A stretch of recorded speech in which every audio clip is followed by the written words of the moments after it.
je vous propose de vous installer confortablement pour écouter le son de ma voix. Vous pouvez tout aussi bien ne pas l'entendre pour plonger à l'intérieur de vous-même, dans le dernier rêve que vous avez fait cette nuit. Ou bien vous pouvez aussi penser à votre liste de courses. En réalité, quel que soit l'objet sur lequel notre attention consciente se pose, notre inconscient est là pour réceptionner les messages transformateurs de bonheur. Peut-être qu'au cours d'une séance d'hypnose, vous sentez votre corps réagir très légèrement, comme un tressaillement du pied, vos paupières qui frétillent, ou encore un engourdissement des mains. C'est le signe que votre inconscient est bien là. Et je ne sais pas si vous allez lâcher prise dès maintenant, ou dans quelques instants, ou dans quelques jours après avoir écouté cette séance.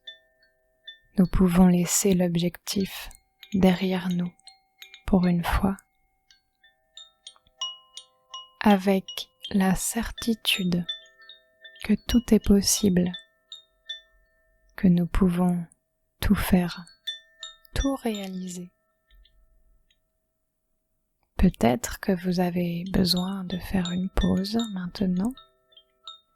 Peut-être que vous êtes heureux, heureuse de vous accorder un instant de répit. Et peut-être que vous avez d'autres choses à faire en parallèle.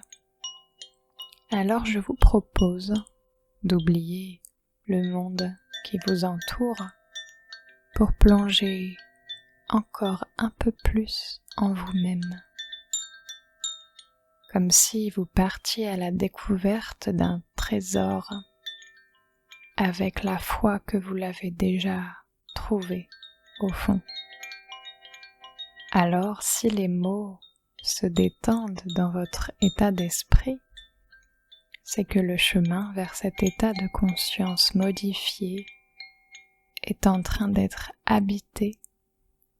Vous connaissez cet état.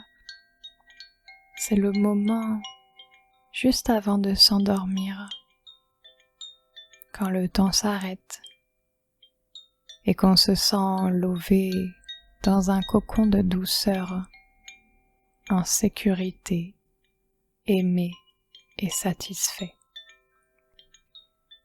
Et tous les mots sont des vibrations d'amour qui parviennent jusqu'à vos oreilles pour vous autoriser à lâcher prise lorsque c'est le bon moment.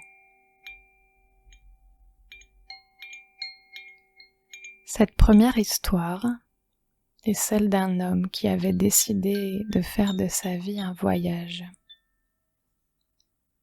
Il avait pris son sac à dos un matin, avait laissé toutes ses affaires en France et il était parti. Il espérait en réalité se rencontrer lui. Quelle sera sa vie loin des conventions sociales? Quelles seront ses réactions lorsqu'il sera au milieu de l'inconnu?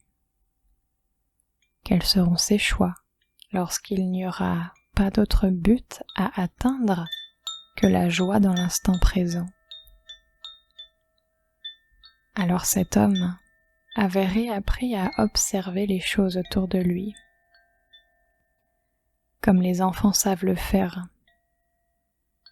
Il pouvait passer des heures sur un banc à observer les animaux autour de lui, les oiseaux, les singes. Oui, parce que ce que je ne vous avais pas dit, c'est que cet homme avait choisi le Cambodge. Il observa, comme les singes, s'élançaient dans les airs en s'accrochant à des branches. Ils allaient de branche en branche, à plusieurs mètres au-dessus du sol. Mais à y regarder de plus près, cet homme avait bien remarqué que les singes avaient déjà lâché la première branche lorsqu'ils ne s'étaient pas encore agrippés à la deuxième. Il y avait donc comme un instant suspendu dans l'éternité, au cours duquel le singe ne pouvait s'en remettre qu'à la confiance en son corps, en ses réflexes innés, pour pouvoir attraper la bonne branche au bon moment. Pas le temps de réfléchir, cela se faisait tout seul, et cela marchait à chaque fois. Un peu comme lorsque l'oisillon saute du nid pour la première fois. Il pourrait croire un quart de seconde qu'il va s'écraser sur le sol, mais non. Il déploie ses ailes, il découvre qu'il sait voler, qu'il est fait pour cela. La nature nous montre que les solutions se mettent parfois en place malgré nous ou grâce à une autre partie de nous, celle qui est connectée à quelque chose de plus grand, celle qui contient l'amour inconditionnel que l'on choisit de se porter. Alors cet homme avait appris à regarder la vie autrement. Il avait appris à poser un nouveau regard sur son cœur, sur toutes les merveilles qui se trouvaient à l'intérieur de lui, sur cette petite voix qui savait déjà quel était le bon chemin, qui savait déjà que cette personne allait l'aider, que celle-ci allait l'aimer, qui savait déjà ce qui pouvait le rendre heureux, qui savait déjà quelle est sa place dans le monde. Il pouvait laisser son mental se reposer de temps en temps. Et finalement, en rentrant chez lui en France, et en gardant ce même regard sur les choses, il avait remarqué que le bout du monde et le fond du jardin contiennent la même quantité de merveilles. Ou bien, est-ce Christian Baudin qui a dit cela? Et je sais aussi que Etty Hillesum a écrit quelque part « La plupart des gens ont une vision conventionnelle de la vie. Il faut avoir le courage de se détacher de tout, de toute norme. Il faut oser faire le grand bond dans le cosmos. Alors, la vie devient infiniment riche. Elle déborde de dons, même au fond de la détresse. » Alors un jour comme aujourd'hui, je ne vous dirai pas ce qu'il faut faire ou ne pas faire. Au contraire, mais je me disais que peut-être il y a des milliers de chemins qui existent pour être heureux. Il n'existe pas qu'une seule voie. Peut-être que, quel que soit votre métier, votre conjoint, votre lieu de vie, vous pouvez laisser votre inconscient vous raccrocher à la bonne branche pour vous, celle du bonheur. Si votre mental est persuadé que c'était une autre branche qui vous convenait, vous pouvez lui chuchoter que votre inconscient sait ce qui est bon pour vous et qu'il prendra toujours la direction d'un mieux-être.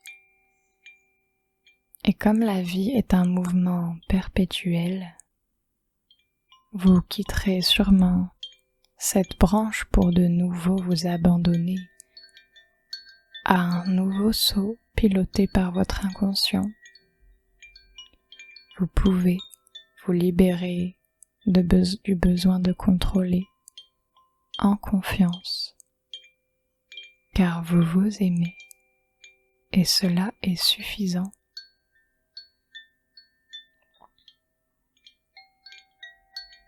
Cela me fait penser à l'histoire de cette femme qui faisait de la moto sur les routes des États-Unis. De grandes routes droites à travers des paysages immenses, époustouflants. Le désert du Colorado, les grandes plaines de la vallée de la mort, le parc du Yellowstone, la solitude de la route 66. Elle pouvait rouler pendant des heures, presque seule, en s'arrêtant de temps en temps dans un Texaco, histoire d'aller aux toilettes et de boire un café. Ce jour-là, elle s'était levée tôt avec beaucoup d'énergie. Elle avait envie d'aller vite, d'aller loin. Pourquoi ? Elle ne le sait pas elle-même. Peut-être qu'en allant très vite, à moto, cela lui donne l'impression d'être performante, donc de correspondre à ce qu'on attend d'elle, ou ce qu'elle croit qu'on attend d'elle, et donc cela lui donne l'impression d'être aimée.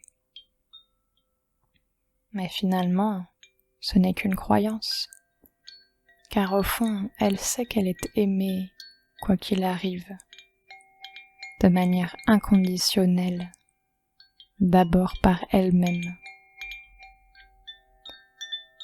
Ce jour-là donc, elle avait choisi de prendre un chemin différent, un chemin qui l'emmenait vers la montagne. Très vite, la route était devenue sinueuse, pleine de virages. Elle avait été obligée de ralentir. Alors, cela avait provoqué chez elle de la colère.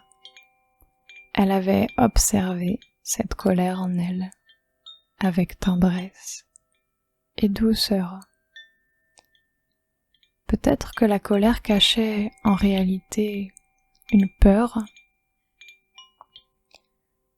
que les choses ne se déroulent pas comme d'habitude, que le changement soit définitif, qu'elle soit perdue, que ses besoins ne soient pas satisfaits, la peur du manque. Oui, cette colère n'était en réalité pas due uniquement à la route. C'était une colère tournée contre elle-même, au fond.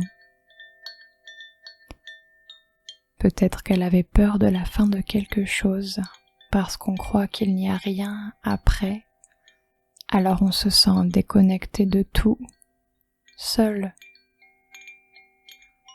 Alors en rentrant chez elle le soir, elle avait décidé de faire un long câlin à son compagnon pour sentir qu'il était bien là, à ses côtés, quoi qu'il arrive.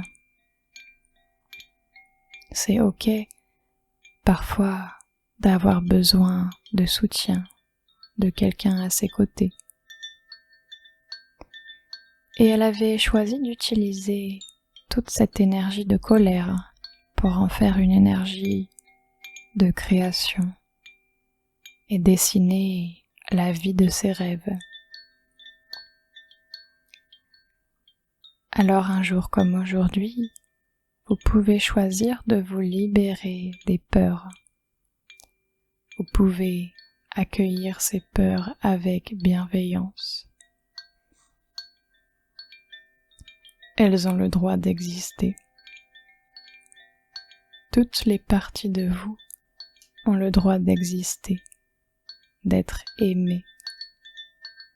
Vous pouvez vous sentir aimé et soutenu par l'univers tout entier en cet instant, pour sentir que vous êtes capable de tout traverser. Le challenge vient à vous précisément parce que vous avez la force de le vivre. Et vous pouvez porter votre regard sur toutes les merveilles qu'il a à vous offrir, tout en sachant que vous avez droit à la douceur et à la tranquillité dans votre vie, et ainsi vous autoriser à lâcher prise. Vous êtes en sécurité. Je vous propose maintenant d'imaginer que vous êtes tout en haut d'un grand toboggan, un de ceux qui font tourner car il y a plein de virages. Vous êtes bien confortablement installé sur une énorme bouée. Vous savez que tout va bien se passer. Simplement, vous ne connaissez pas ce toboggan. Pas encore. Alors, vous pouvez choisir de vous laisser glisser en confiance, doucement au début, et vous pouvez vivre cette descente dans la joie de l'instant présent, avec bonheur.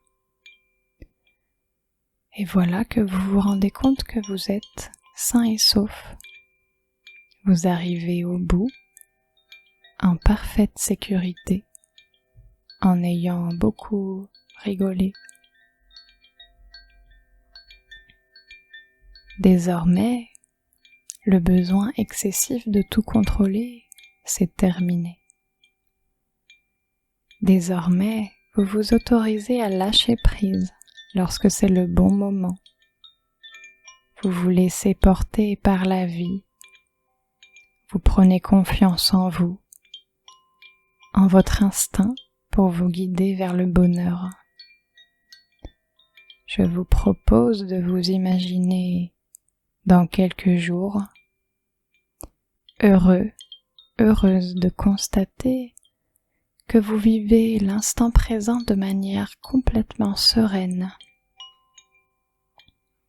que vous avez cessé de vous faire du souci par rapport à l'avenir, que vous êtes confiant, confiante en votre capacité à savourer chaque instant de la vie. D'ici quelques instants, la séance va se terminer. Vous allez pouvoir réassocier toutes les parties de vous pour continuer votre chemin tranquillement à travers les virages. Votre inconscient sait vous mener de la meilleure des manières. Une fois que vous aurez réassocié toutes les parties de vous pour revenir à l'ici et maintenant, quand ce sera le bon moment pour vous, vous pourrez rouvrir les yeux